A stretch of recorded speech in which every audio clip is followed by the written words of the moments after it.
Bom dia, Escola de Profetas! Bom dia! Bom dia para você aí de casa. Como é bom ter a companhia deles, de vocês aí. Você sabia que quando você entrou nesse vídeo, quando você clicou, anjos vieram ao redor de você. E eu tenho certeza que você vai sair cheio do Espírito Santo na sua vida ao você estudar conosco. Bom dia, irmão Jefferson. Bom dia, irmão Janta. Bom dia a você de casa e a todos os nossos irmãos aqui presentes. E antes de começar o nosso culto, vamos orar ao nosso Deus. Eu convido você, aqueles que puderem, a se ajoelhar conosco para orarmos ao nosso Deus. Amém. Senhor Deus, muito obrigado, Pai, por todas essas pessoas que entraram nesse vídeo. Peço que o Senhor abençoe elas, que o Senhor conduza a mente delas e de cada um que está aqui, Pai, para podermos aprender mais sobre a Tua vontade para a nossa vida.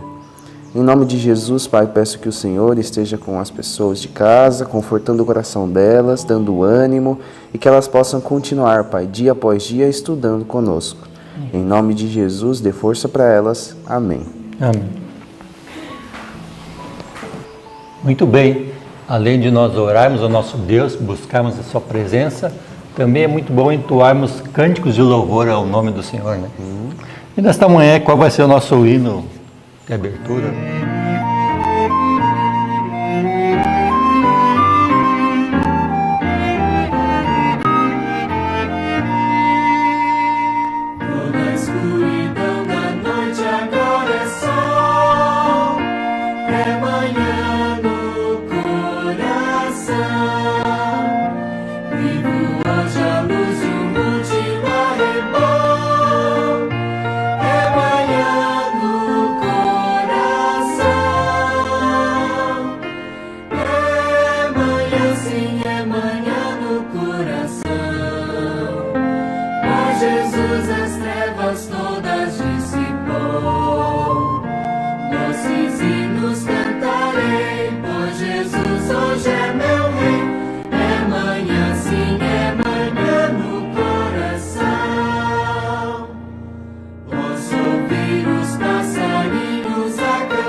Esse hino é muito bonito. Ele vem descrevendo todas as maravilhas do céu E no final ele sempre conclui, mas quero ver primeiro o meu Salvador, porque o Salvador é o que mais importa na nossa vida, Jesus Cristo. E agora nós chegamos no momento de gravarmos o versinho, não é?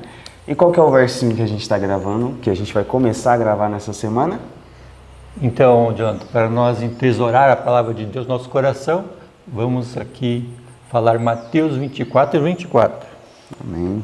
Então pega a sua Bíblia aí, que a gente vai começar essa semana. Se você veio do ano passado e já sabe, então você já é um veterano, então nem precisa de Bíblia.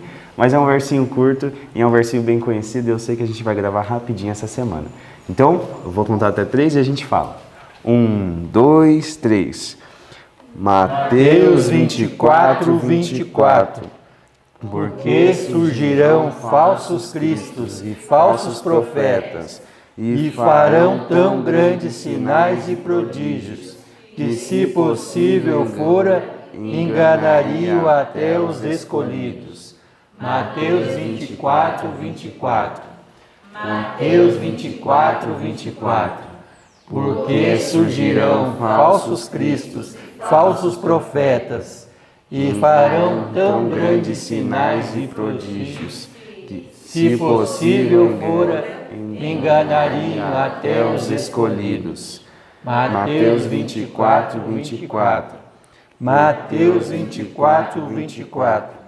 Porque surgirão falsos cristos e falsos profetas, e farão tão grandes sinais e prodígios, que, se possível fora, enganariam até os escolhidos. Mateus 24, 24. Amém. Que Deus te abençoe e fique com esse estudo. Um dia feliz na presença do Senhor. Olá, queridos, bom dia. Estamos de volta depois de um grupo de pregações que tivemos. Pregamos em alguns estados brasileiros e fizemos a vigília da Escola 2 lá no Espírito Santo. Que momentos preciosos de busca ao Senhor. Chegou a hora de buscarmos como nunca, de estarmos em vigília, de estarmos em busca da vontade de Deus para a nossa vida. E agora vamos orar. Quero orar para que Deus nos inspire e trabalhe conosco agora ao estudarmos essa parte da palavra. Vamos orar juntos? Vamos lá. Santo Deus e amado Pai, nós rogamos, Pai Santo, a Tua bênção, a Tua misericórdia sobre nós. Senhor, queremos a Tua interferência. E como aconteceu ontem com Jonas, Pai Santo, não queremos estar entre aqueles que fracassam, que desistem, que vão embora, que somem do Teu trabalho, que se justificam, que querem o cuidado para si mesmos, que são ociosos de poder e de referência pessoal. Queremos, Pai de amor, a honra ao Teu nome, pela graça e pelo poder de Jesus. É em nome dele que rogamos, te pedindo que nos dê agora a porção dobrada do Teu Espírito para estudar esta lição de hoje, em nome de Jesus. Amém, Senhor. Glória ao nome do Senhor. Abra sua Bíblia no livro de Oséias, bem rapidinho. Eu preciso que você, ao estudar Oséias agora, e o capítulo 23 do livro Profetas e Reis, possa ser envolvido na missão de forma muito especial. Vamos lá? Abriu sua Bíblia em Oséias? Queria que você, ao estudar Oséias agora, entendesse que momento sério. Os últimos anos do reinado do povo de Israel nessa terra, depois de Acabe, mesmo depois que Acabe tenha morrido, mesmo depois de Jezabel ter sido morta, mesmo depois de terem tantos reis tirado este ou qualquer outro Baalim, mesmo assim, o pior tempo da história do povo de Israel foi esse último antes deles serem levados cativos pelo povo da Síria. É um momento muito especial e eu quero ler isso para que você veja a seriedade. Me doeu muito ao estudar esse assunto, porque eu fiquei pensando, Senhor, que coisa séria, que duro, que difícil é para o Senhor esse tipo de situação, esse tipo de envolvimento do povo. Olha como é que começa o capítulo 23, para que você entenda por que Deus chamou Oséias para esse tipo de posicionamento tão terrível, que seria condenado de outra maneira, casar-se com uma prostituta. Veja só.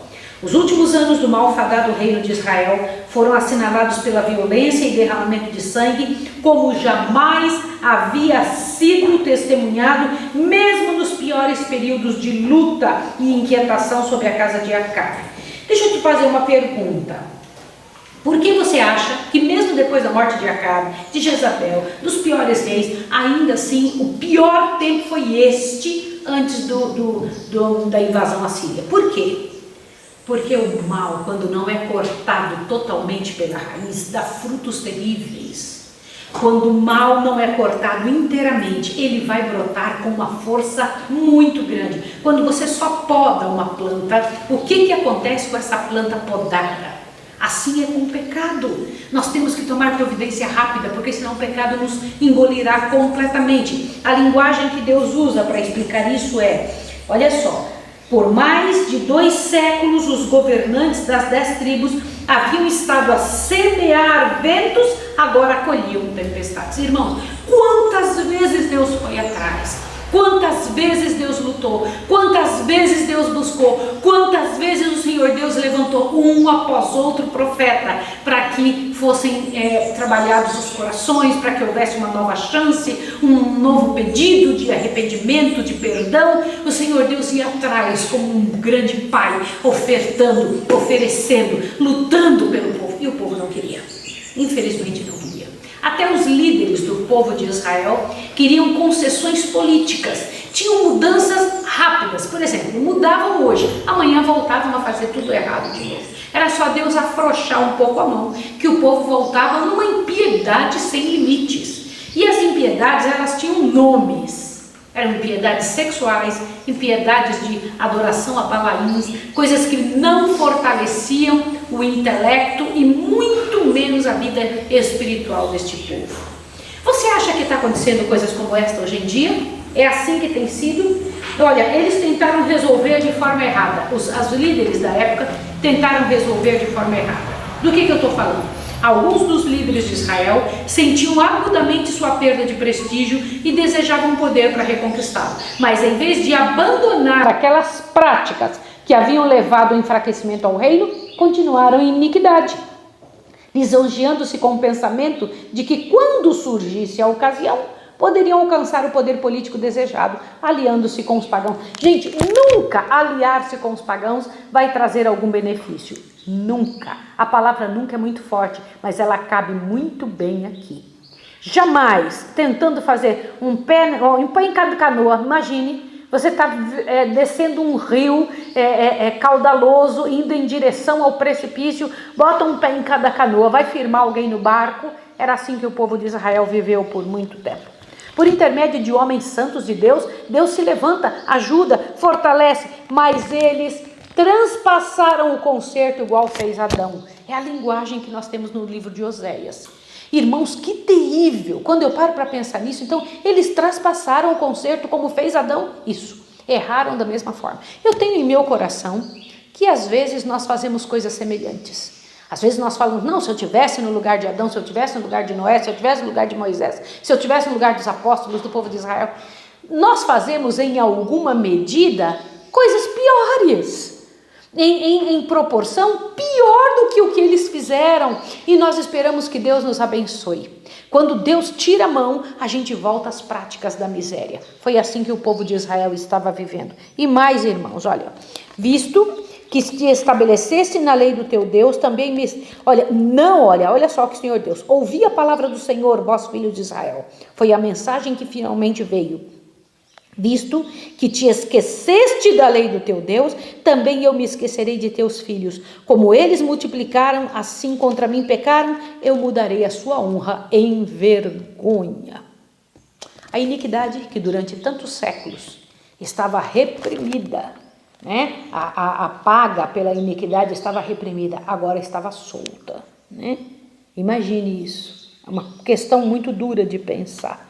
Assim, quando o povo de Israel em seu culto a Baal e a Astarote renderam suprema homenagem às forças da natureza, desvincularam-se de tudo que é inspirador e enobrecedor e caíram presa fácil da tentação. Um pecado chama outro pecado, essa é a realidade.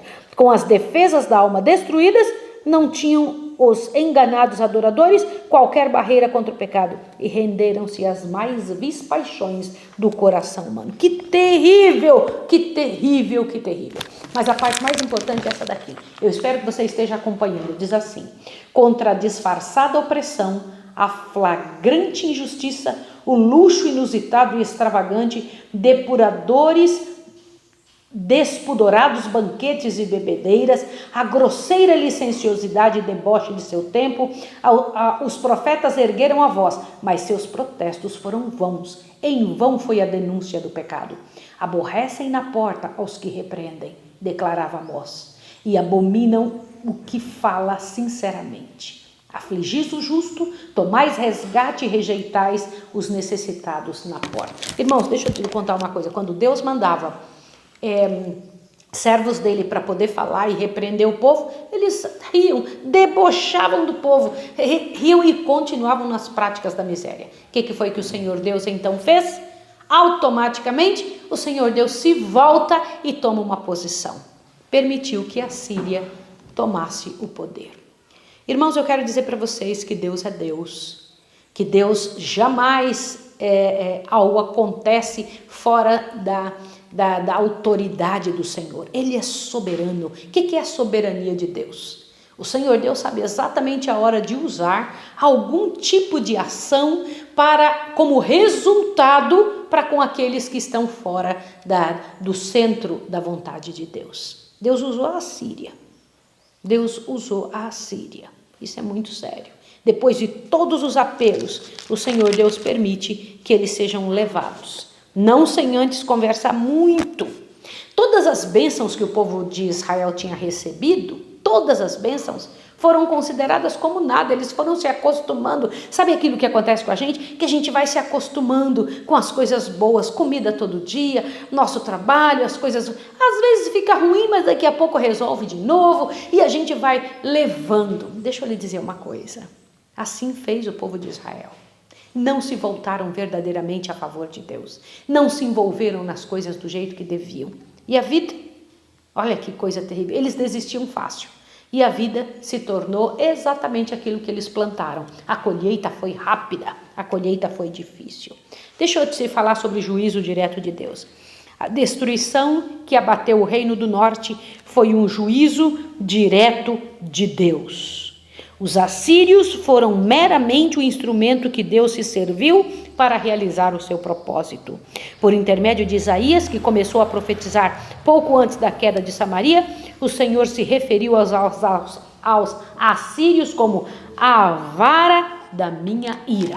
Então pensem sobre isso. Mas uma coisa interessante. No meio dos que foram dispersos, muita gente morreu, né? Mas alguns foram dispersos, jogados daqui para colar, tornados escravos, porque quando uma pessoa sai fora das mãos de Deus, não existe outra chance a não ser se tornar escravos. Se tornaram escravos, foram levados lá para longe. Entre aqueles que foram levados embora, isso eu acho fantástico, havia gente extremamente fiel. E estes fiéis foram a bênção dos locais para onde foram. Eles foram a bênção para os assírios. Do que eu estou falando? Disso mesmo que você está ouvindo. O Senhor Deus permitiu que fossem espalhados. Usou a própria Síria como a sua mão de ira. Mas também fez o quê? Entre aqueles que foram dispersos, havia os que eram totalmente fiéis, entregues ao Senhor, que foram um grande testemunho no meio da calamidade. Quando eu paro para pensar nisso, eu falo, Senhor, trabalhe com a minha vida. Engraçado que quando Deus chama Oséias e pede para ele se casar com uma mulher prostituta, quais são os costumes de uma mulher prostituta? Qual é a segurança que uma mulher prostituta concede a um marido? Como é que ela é mãe? De que jeito que ela é mãe? Já parou para pensar sobre isso? Oséias de 1 a 3, o Senhor Deus está ali comentando um pedido terrível que faz a seu servo. Profeta não se manda, né? Profeta tem que viver aquilo que o Senhor Deus pede. Isaías profetizou nu. Lembra disso? Com o bumbum de fora. Foi isso mesmo. Ezequiel teve que comer um pão feito ali nas fezes. E ele ainda pediu, Senhor, o Senhor está pedindo que seja feito em fezes humanas, Senhor. Mas eu lhe peço que, por favor, permita que seja pelo menos nas fezes de um boi. Olha só isso. E agora Oséias é mandado casar-se com uma prostituta. E ele tem filhos com ela, 3 filhos. E o Senhor Deus diz, assim eu me sinto com relação aos filhos de Israel. Israel é uma prostituta.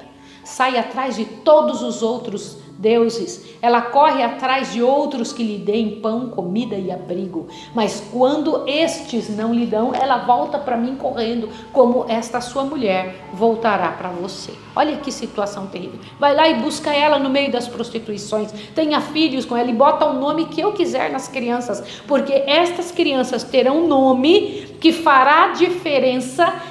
O significado desses nomes fará diferença na história que eu preciso contar. Amanhã nós vamos explicar sobre o restante do livro de Oséias, para que você entenda todo o significado. Amanhã não tem parte do livrão, né? Amanhã é só Bíblia. E nós vamos explicar para vocês o livro de Oséias, para que você entenda a seriedade. Eu preciso fazer um apelo para você agora. Esse apelo é muito sério. Como é que está a sua vida? Irmão, minha irmã, como é que está a sua história como pessoa? Como é que você se sente no meio de uma geração corrupta, miserável, no meio de um momento frágil de nossa igreja, no meio de uma sociedade falida, no meio de uma situação que parece que está engolindo o nosso povo, estraçalhando os nossos valores e princípios? Você permanece firme? Sai de vez em quando do erro e volta rapidinho quando a coisa melhora? Como é que tem sido? Eu vou aí mais para perto para falar com você. Eu preciso pedir que, em nome de Deus, a sua mente e o seu coração seja voltado agora para pedir a Deus que o ajude a ser firme, a ter coragem, a buscar em Deus. E nenhum de nós está livre disso. Nós precisamos buscar ao Senhor mais do que nunca antes na história da terra. É pedido do Senhor, através de seus servos, mude a sua vida, restaure a sua história. Volte em consagração ao Senhor, volte para mim, porque vocês morreriam, diz o Senhor. Para que morrer? Para que perecer? Você sabe que agora tudo que fizermos é para sempre. Você sabe que agora o que você fizer será a última batalha, é o último momento, não tem mais nada para acontecer. O Senhor Deus, se Ele quiser, esses 5 milhões de pessoas que não conhecem o Senhor, em 2 minutos Ele faz conhecer. Ele não precisa de dias, Ele não precisa de meses, Ele não precisa de anos. O Senhor Deus precisa de um momento para que a sua verdade aconteça. E somos nós que temos que estar preparados. É nosso povo que precisa estar envolvido nisso. Povo de Israel, levanta-te para te encontrar com teu Deus. O povo de Israel que está na sua casa. O povo de Israel que está envolvido com você. Aquilo que aconteceu no passado não precisa acontecer de novo. Vamos orar juntos pedindo a Deus que Deus nos ajude? Vamos lá. Santo Deus e amado Pai, que situação terrível, Senhor. Lá está o nosso povo agora, entregue aos assírios, a um povo pagão, mas eles só se tornaram escravos, só foram espalhados, porque o Senhor permitiu, Senhor, em resposta às misérias que nós mesmos fizemos, que eles aceitaram, que não quiseram mudar com todas as advertências que o Senhor mandou. Eu te peço em nome de Jesus, que nos ajude a não cometermos o mesmo erro, a não estarmos envolvidos da mesma forma em pecado, em miséria, coisas que atraem a tua ira. Senhor, em nome de Jesus, ajuda-nos, ó Pai, ajuda a nossa casa, ajuda essa pessoa que está ouvindo, reanima o nosso coração no louvor, no poder, na graça, na honra ao teu nome com as nossas atitudes. Converta-nos, ó Pai. Converta-nos em nome de Jesus. Pelo poder de Cristo, nosso sumo sacerdote, é que eu rogo e agradeço. Amém, Senhor. Amém. Que o Senhor Deus te fortaleça, que encha você de bênção e de coragem. E até amanhã. Amanhã vamos estudar o livro de Oséias. Até amanhã. Um abraço.